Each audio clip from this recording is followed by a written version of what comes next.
gaganon-ganon pa rin na mga worldly song na imbis isayaw mo para ngayon, purihin mo ang Diyos, ikaw ngayon nagsayaw-sayaw dyan.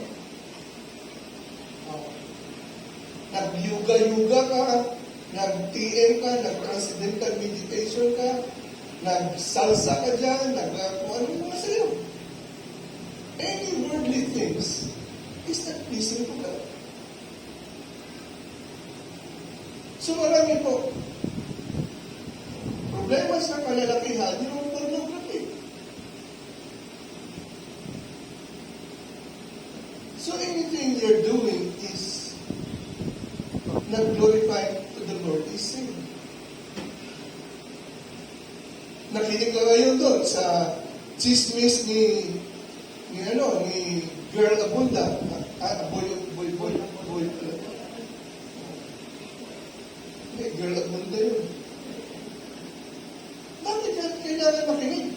Kung anong latest tungkol sa artista, anong pakailan mo? Mabuti ba makinig ka na lang sa Diyos na yung Israel na yung binubumba na ng Iran? Yun. Inaatake na ngayon ng drone.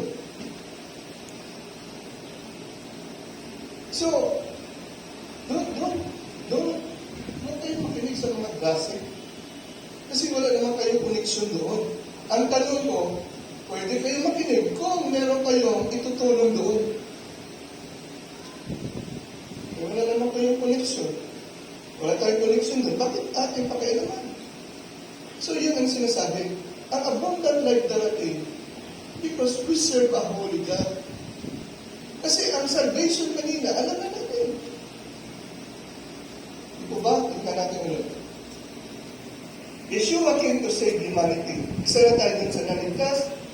Pag-isado natin itong verse na ito na ang anak ng tao o anak ng Diyos o ng ibang Panginoon Isus, dumating, is come to save that which was lost. Tayo yung mga nakawala. So, alam na natin yan. So, tayo, focus sa abundant life.